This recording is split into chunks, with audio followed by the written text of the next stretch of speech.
창세기 30장 25절에서 36절까지의 말씀입니다.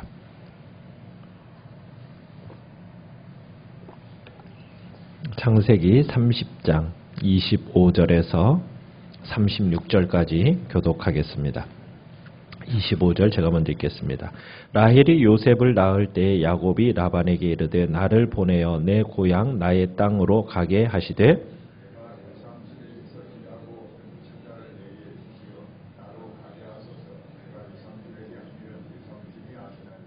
라반이 그에게 이르되 여호와께서 너로 말미암아 내게 복 주신 줄을 내가 깨달았노니 내가 나를 사랑스럽게 여기거든 그대로 있으라. 야곱이 그에게 이르되 내가 어떻게 유삼촌을 섬겼는지 어떻게 유삼촌의 가축을 쳤는지 유삼촌이 아시나이다.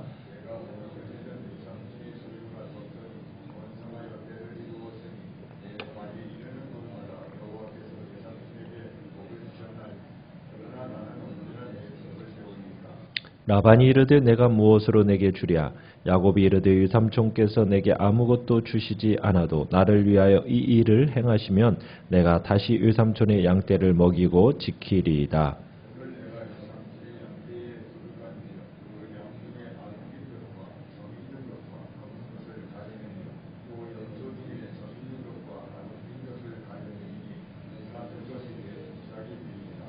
후일에 유삼촌께서 오셔서 내 품삯을 조사하실 때 나의 의의가 내 대답이 되리이다. 내게 혹시 염소 중 아롱지지 아니한 것이나 점이 없는 것이나 양 중에 검지 아니한 것이 있거든 다 도둑질하는 것으로 인정하소서. 그날에 그가 순염소 중 얼룩무늬 있는 것과 점 있는 것을 가리고 암염소 중 흰 바탕에 아롱진 것과 점 있는 것을 가리고 양 중에 검은 것들을 가려 자기 아들들의 손에 맡기고 자기와 야곱의 사이를 사흘길이 뜨게 하였고 야곱은 라반의 남은 양떼를 치니라. 아멘. 요셉이 태어날 즈음에 야곱이 두 아내의 몸값으로 대신한 14년 동안의 종살이가 이제 끝나게 됩니다. 야곱은 이제 지난 7년 동안 이제 네 아내를 통해서 또 많은 자녀를 낳게 됐죠. 자신의 가족 수가 이제 날로 불어나는 것을 보면서 야곱은 이제 고향으로 돌아갈 생각을 하게 됩니다. 아무래도 계속 처가에 머문다면 평생 라반한테만 좋은 일을 할 것 같고 자신과 가족들을 위해서는 뭐 이렇게 한 푼도 챙기지 못하겠다는 어떤 생각이 든 것도 같아요. 그래서 이제 25절에서부터 보시면은 야곱이 유삼촌 라반에게 말을 합니다. 나를 보내어서 내 고향 땅, 나의 땅으로 가게 해라고. 내가 유삼촌에게서 일하고 얻은 이 처자를 내게 주셔서 나로 가게 해달라고. 내가 유삼촌에게 한 일은 유삼촌께서 아실지 않냐고 하면서 야곱이 이제 처자식을 데리고 하란을 떠나서 고향 땅으로 돌아가게 해달라고 라반에게 요청을 합니다. 그런데 이 야곱이 참으로 가나안으로 다시 돌아가려고 한 것이라기보다는 지금 야곱이 말하는 속에는 내가 유삼촌에게 한 일, 이 일을 계속해서 반복적으로 얘기하는 것을 볼 때 유삼촌을 위해서 섬긴 그 대가, 수고, 이것에 대한 어떤 보상이 있어야 하지 않겠는가라는 그런 의미로 지금 이 말을 하고 있는 듯합니다. 그러니까 라반의 두 딸을 위해서 지금 14년이라는 세월을 종살이를 했어요. 그런데도 또 야곱이 뭐라고 얘기를 하냐면 라반에게 내 아들 자식들을 내게 주소서. 법적으로는 분명히 누구의 남편이고 누구의 자식입니까? 분명히 자기의 남편, 자기가 어떻게 보면은 분명히 라반의 딸들이 자기의 아내잖아요. 그리고 또 낳은 자식은 자기의 자식이고 그들의 아버지임에도 불구하고 현실적으로는 지금 라반이 아직도 이들을 소유하고 있었다는 것을 보여주는 겁니다. 그러니까 라반은 참 나쁜 사람이에요. 그리고 굉장히 인색한 사람이었던 겁니다. 이 말 속에 이제 라반의 이 야곱의 뜻을 짐작을 해요.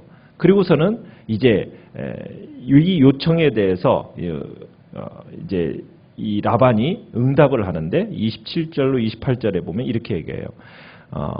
27절에 라반이 그에게 이르되 여호와께서 너로 말미암아 내게 복 주신 줄을 내가 깨달았노니. 여기서 깨달았다는 얘기는 라반이 점을 쳐보니까 점을 쳐본 결과 여호와께서 너로 말미암아 내가 복 주신 것을 내가 깨달았다, 이런 의미입니다. 그리고서는 네 품삯을 정해라. 그럼 내가 주겠다. 그러면서 이제 얘기를 해요. 그러니까 라반도 의식하고 있는 거죠. 뭘 의식하고 있어요? 그동안 하나님께서 이 야곱 때문에 자신에게 많은 복을 주셨구나, 이것을 의식하고 있는 겁니다. 그래서 이제 라반은 야곱을 어떻게 하면 좀 더 붙들어 놓을까, 이런 생각을 하면서 야곱에게 얘기하는 거예요. 내가 대우 얼마든지 해줄 테니까 여기 있어라. 28절에 보면 이제 그렇게 얘기를 하는 거예요. 네 품삯을 정해라. 그러면 내가 얼마든지 내가 그것을 너한테 주겠다 하면서 대우해 줄 것을 얘기해요. 근데 이게 진짜일까요? 이 말은 거짓입니다. 어떻게 해서든지 뭐 하려고 제안을 받아들이면 이 야곱을 붙들어 놓고 이 야곱을 착취할 기회를 잡고 있는 게 이 라반입니다. 야곱 같은 경우는 지금 고향에서 떠나올 때도 형으로부터 몰래 빠져나온 거 아니에요. 소나기에서 벗어나기 위해서. 그때 챙긴 거 아무것도 없었어요. 자, 그러고 와서 여기서 지금 몇 년을 일했어요. 14년이라는 세월을 일했는데 가진 거 뭐 있습니까? 돈 한 푼 없어요. 가진 건 뭐예요? 아내와 자식들만 있는 거예요. 이렇게 해가지고 고향으로 돌아가면은 야곱의 마음이 뭐예요? 자존심 상할 일 아닙니까? 그러니까 이제 그 라반이 하는 이 제안에 대해서 못 이기는 척 하면서 이제 말을 꺼내는 거죠. 뭐라고 말을 꺼내냐면 29절에 자신이 어떻게 외삼촌을 섬겨왔는지 정말 최선을 다했다는 거. 그 결과 처음 왔을 때보다도 지금 처가의 형편이 어떻게 됐다는 거예요. 굉장히 부자가 되었다라는 것을 상기시켜 주는 겁니다. 그러면서 라반이 이렇게 잘 살게 된 것에 지금 자신이 일조했다라는 거. 그리고 라반도 이 부분에 대해서는 인정을 하고 있는 거예요. 지금 라반이 자신이 누리는 이 풍요로움이 누구 때문에? 야곱 때문에 하나님이 자기에게 복을 주셨다라는 것도 알고 있는 겁니다. 그러니까 야곱도 스스로 생각하는 거죠. 자신이 이 하나님의 특별한 축복의 통로이기 때문에 누구든지 나와 함께하면 하나님의 복을 받는다. 지금 이것을 이제 지금 야곱이 라반에게 역설하고 있는 겁니다. 그래서 라반은 이 야곱의 말을 전적으로 동의하게 되고 이 사실이 14년이라는 이 세월을 보면서 그걸 경험해 왔기 때문에 이 부분에 대해서 라반은 이제 그 요구대로 네가 어떤 대우를 원하느냐라고 이제 묻는 겁니다.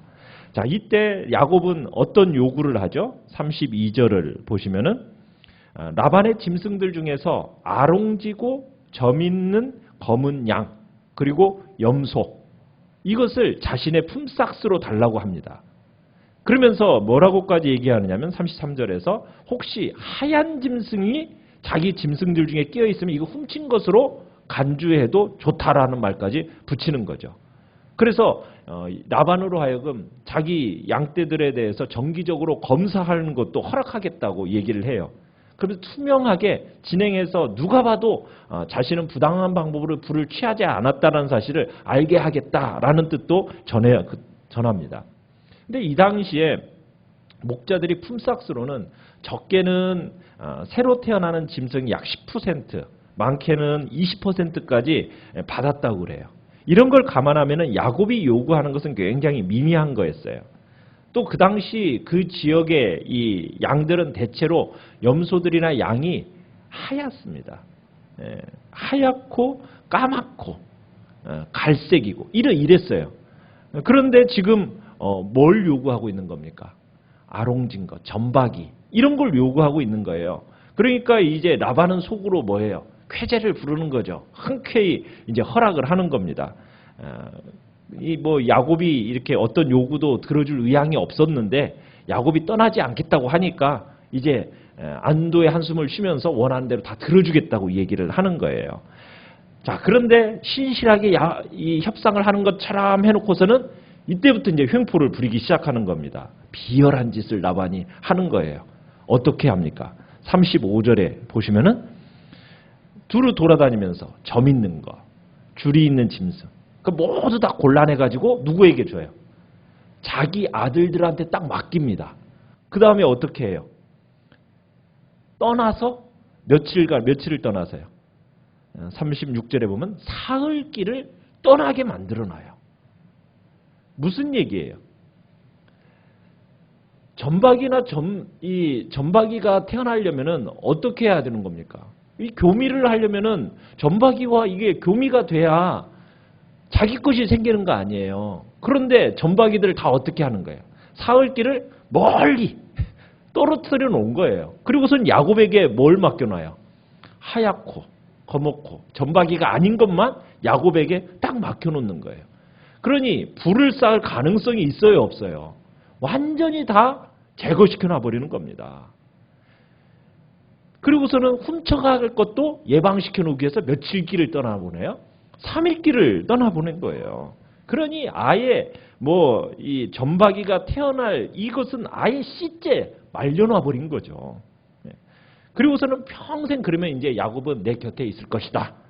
이런 생각을 가지고 라반이 이 일을 하면서 아마 비웃으면서 이제 자신을 절대로 떠나지 못할 것을 생각하고 자신의 재산은 불어날 거라는 생각만 가지고 아마 회심의 미소를 아마 지었을 거예요. 그런데 라반이 생각하지 못한 변수가 있어요. 뭐입니까? 그것도 가장 큰 변수예요. 아까 27절에서 점을 쳐봤더니 뭐라고 그랬어요? 야곱과 함께 하시는 하나님. 이 하나님이라는 변수가 있는 거예요. 그렇지 않습니까? 하나님께서 뭐 해주셨다라는 거. 복을 주셨기 때문에 지금 자신의 재산이 이렇게 불어났다라는 사실. 그리고 야곱도 그 부분에 대해서 얘기를 하고 있어요. 하나님께서 나와 함께 하시니까 당신에게 이런 복이 임한 거다. 나와 함께 하는 것이 복이다라는 얘기를 했었잖아요. 야곱이 재산 모으는 것을 방해하기 위해서 지금 라반이 이렇게 방해를 해요. 그런데 이런 것과 상관없이 하나님은 어떻게 하실 거랄 수 있는 것뿐이에요. 야곱에게 큰 재산을 주실 수 있는 분이에요. 하나님은 불가능한 것을 가능케 하시는 분이잖아요. 그죠? 사라가 신체적으로 임신할 수 없는 불가능한 때에 하나님은 어떻게 하셨어요? 그 아들 이삭을 주셨던 것처럼 지금 야곱에게 있어서 재산 모으는 거 불가능한 일이 되어버렸는데 라반의 방해로 불가능하게 되어버렸는데 하나님은 어떻게 하실 수도 있다? 하나님께서 원하시면 큰 재산을 주실 수 있다. 그러니까 지금 야곱은 이 사실을 알고도 삼촌 라반에게 뭘 한 거예요? 자신에게 불리한, 어떻게 보면 라반에게 득이 되는 계약을 하는 겁니다. 야곱은 무엇을 믿고 있는 거예요? 하나님을 믿고 있는 거예요. 전적으로 하나님을 의지하는 모습을 보여주는 겁니다. 하나님이 약속하신 대로 자신을 축복의 통로로 사용하실 거라는 거. 그것을 경험한 거예요. 몇 년 동안. 14년에 걸쳐서 직접 자기가 경험한 거예요. 그래서 내 발이 이르는 곳마다 30절에 그렇게 얘기하죠. 내가 오기 전에는 외삼촌의 소유가 적더니 번성하여 때를 이루었으니 내 발이 이르는 곳마다 여호와께서 외삼촌에게 복을 주셨나이다. 그죠? 여러분, 우리의 삶이 이런 삶임을 믿으십니까? 여러분의 발이 이르는 곳마다 하나님께서 복을 주신다. 이게 하나님을 참으로 경외하는 자, 의지하는 성도가 가지고 있는 능력입니다. 겉으로 보기에는 참 볼품이 없어요. 그렇지 않습니까? 초라해 보여요. 그러나 우리에게는 누가 함께 하신다고요? 복의 근원이 되시는 하나님이 우리와 함께 하시기 때문에 실제로 사람에게 복을 끼치는 유익한 존재가 우리요. 하나님을 참으로 경외하는 우리는 복의 근원이신 하나님이 함께 하시기 때문에 우리의 발걸음이 가는 곳마다, 이르는 곳마다 하나님의 복이 임한다는 사실입니다. 우리는 이 사실을 믿고 참으로 주님 안에서 당당하게 살아가는 겁니다. 나와 함께 하시는 하나님, 내가 이르는 곳마다 하나님께서 형통함으로 가는 곳마다 축복의 현장으로 만드시는 하나님이 계시기에 우리의 삶은 주님 안에서 풍성함을 누릴 수 있다. 이 사실을 기억하시면서 오늘도 내가 가는 곳마다 하늘의 복을 유통하는 자로서 하나님 쓰임받게 해달라고, 하나님의 놀라운 복이 임하게 해달라고 이 시간 기도하며 나가시길 바랍니다. 하나님께서 내가 가는 일터에, 내가 가는 가정에, 내가 가는 삶의 터전에 하나님 주님이 주시는 형통함의 복이 임하게 하여 주시옵소서. 오늘도 이 믿음으로 또 승리의 길을 걸어가시기를 간절히 바랍니다. 말씀을 붙들고 기도하시고요. 그리고 특별히